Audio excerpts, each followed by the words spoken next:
Hello, everybody. I'm Jackie K. Cooper, and my guest for today is Jared Geesey. Did I say that right? Yes, you did. Ah, perfect. And Jared, right up front, I know you're connected with the Sound of Freedom. Tell me exactly what your position is and how you're involved with the film. Yeah, so I lead just global distribution at Angel Studios. So, our team is in charge of getting the movie to theaters so people can see it, around the world. So we're so thrilled with the response and that people have and we're excited just to get into the international now as well. So we've been a bit That's busy. that's kicking off right now, isn't it? The international play or in that right Yes. getting underway as we're Yeah, taping I this. believe South Africa is this weekend. Um, Across Latin America, at least Spanish speaking Latin America, is August 31st.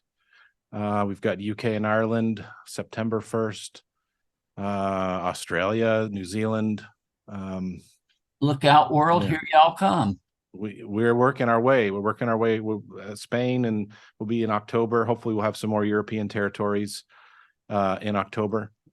So we're coming. Well, let me ask you this, as part of the whole Angel Studios thing, did y'all have any idea this film was going to be the phenomenon that it is? We it's definitely exceeded our highest expectations and projections, that's for sure. But we knew we had something special because the Angel Guild told us we had something special, and because they resonated with that. Now, what do you mean by the Angel Guild? Explain that to me. So the Angel Guild is made up of about 100,000 investors in any Angel Studios project. And so that is how we choose content. So there's no executive at Angel Studios that can greenlight content. So we believe that the kind of the Hollywood gatekeeper system is not it's just not an effective way to choose content. It's kind of responsible for, I think, a lot of the misses that we're seeing. And so our model is that our novel ideas that we ask the crowd the kind of content that they want to see and that they want to be a part of. And so the Angel Guild, they saw Sound of Freedom before everyone else, and they got to choose and vote and share their opinions on the film. And Sound of Freedom had one of the highest scores that we have ever seen on the Angel Guild. So that's what gives us the confidence and that's how we choose which projects are coming out from Angel Studios. We are not choosing, we are asking the audience to say what stories that amplify light do you want to show up in the theaters near you. Well, as we're taping this, I think I looked at your 173 million domestically. You've outpaced Indiana Jones. You've outpaced Mission Impossible. You're just roaring ahead. It's been out for what, maybe I think we're in our seventh week. We're seven, still yeah, in about over seven. 2,000 screens this weekend, and there's still a lot of people in America who haven't seen Sound of Freedom yet. So Well, we're there are a still lot of pushing people. hard. If my guild is right, there's a lot of people who are seeing it for the second and third time. Oh, absolutely. I mean, we saw some of the post-track survey responses were telling us that a very high percentage of people had plans to see it again and again. So that's definitely happening. Some of the responses I've gotten is, I waited to see it because I knew the subject matter and I was afraid it was going to be too graphic, which the movie handles the subject matter to me perfectly in that the mind knows, but you don't have to visually see anything That's graphic. right. Alejandro Monteverde, the writer and director, just did such an amazing, tasteful job of dealing with the challenging subject, and the way he even worked with the actors and the cast. That none of the child actors knew what the full story was about. They didn't have context, so they took great care, even in the production and shooting to guard and to do it well. Well, I hate that I can't throw their names out off the top of my tongue, but the child actors, the brother and sister characters in this film are unbelievably good. They are just their performances just grab your heart, don't they? Yes, that the one scene, this isn't a spoiler, I don't think, but the one scene where the little boy is waiting and looking and sees his father and is just an amazing, you know, Yes, beautiful visual. reunion. Mhm. Beautiful, beautiful. Jared, I have to ask you, why, what do y'all attribute to the backlash against the film?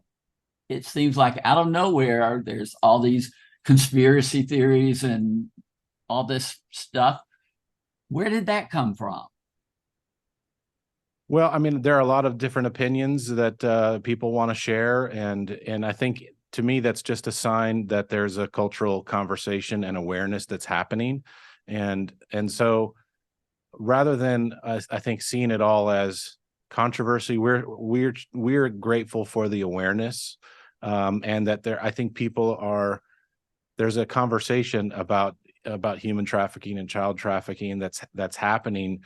I mean, really, I think Sound of Freedom is the biggest awareness tool that's ever been created for this important, very real issue. And the film is never purported to be in a full, you know, cataloging of all possible scenarios and issues. And it's a film, it's a movie, it's a dramatization. It's meant to speak to the heart. And there are thousands of amazing nonprofit organizations out there that people can research and choose to get involved in this issue. And I think that's happening. And so we're so grateful for that. And then so it's the attention and just the awareness, and people are bouncing their ideas off each other. And I think to me, that's what the sign of this is, rather than, we certainly, anyone who's seen this film knows that it has nothing to do with conspiracy theories. And our, plea from the beginning to anybody who has questions, or our, encouragement is, you can watch the movie for free and just judge the film on the merits itself. Watch it itself. Don't worry about whatever you're hearing out there. And certainly, you can make your own decision, but we think the best way is to actually watch it. And the good news is, if you're skeptical, there's you can get a free ticket, so that others have paid for you to be able to watch it. So there's no reason anyone has to not be able to engage with this. Well, let me say here briefly, it's a true story based on a true story of Tim Ballard, who is Homeland Security, I think, That's and right. who devotes himself to trying to retrieve children who have been abducted, gathered, however you want to say it, into a sex trafficking plot. That's it. That's it. Yeah, at least when I watched the movie, that's what I thought it was about. And It is what it's about. That's there's yeah, exactly. There's been some wonderful op-eds and interviews that the director Alejandro Monteverde has just been able to release this week, and with several major publications. And I encourage everyone to go check out some of those things and hear directly from the creator why he made Sound of Freedom and what his sources of information were. And he addresses a lot of those concerns directly. And so I encourage everyone to go to the source and find out if they've got questions. was the movie intact when it first came to Angel Studios? Yes, it was a finished film. It was originally written 8 years ago and then filmed 5 years ago, and went through a circuitous journey to get to Angel Studios. And I know, I know the producers weren't sure if it would ever get released, because it's a topic that I would say probably the expectation. It's not like it's the first film about human trafficking. There's been several projects, but it's not something that's typically seen as something that has viability theatrically. And so I think you just had no one was willing to take the risk to dive in on this. And again, I would come back to the Angel Guild. We showed it to the Angel Guild, and that's what gave us the confidence to say, this is a story that amplifies light, and we want to shine light on this dark subject matter and bring awareness to the world about the reality of human trafficking. And so that's why we dove into it. And so it came to us fully finished. And so, yeah, it was made before it came to us. But then the Angel Studio marketing kicked in, and you did things that I'd never seen done before. And I've been around this business a long time. But your way of paying it forward for people to see, Yeah. and then also you had the way that people initially, and I don't know if it's still going on, could go to a site and get free tickets for the film. That's So right. how did y'all come up with that marketing plan? Well, it's that Pay It Forward is not new to Angel Studios. Pay It Forward is an innovation we created really around The Chosen, a TV series that we've been involved with, and it's an Angel Studios original for a few years now. And when it first started, we had a few episodes that had been released, and we were trying to just do the traditional sales and marketing tactics, and it was kind of working, but not really well. And we saw someone on social media, Jeff Harmon, one of our founders, saw someone saying, "I can't afford it," and someone else on social media said, "Well, I could pay it for, I'll pay it for you." And so we thought, hey, let's try this idea out. And really that was the engine that took off and drove, because I think when people experience a story that really impacts and touches your heart, you want to share it. You want other people to see it. And so it's not a fancy gimmick or anything other than that. It's just saying, here's a mechanism that in the Angel Studios app, when you pay it forward, you're helping keep the content free for other people. And it creates community. We will show you your impact and the people you've enabled to watch the Angel Studios shows. And so the innovation for us, actually, for bringing Pay It Forward to theatrical, happened with His Only Son, which is a movie about the story of Abraham that we put in theaters. Yes. Thank you for that. It did very well. It opened at number 3 on March 31st earlier this year. That was our first direct-to-theaters release, and we had Pay It Forward available, I think, on opening day. And so it was our first time bringing that technology that we've had in our streaming side, bringing it to the theaters. And we learned so much, and it worked so well that we were just excited to bring it to our next project.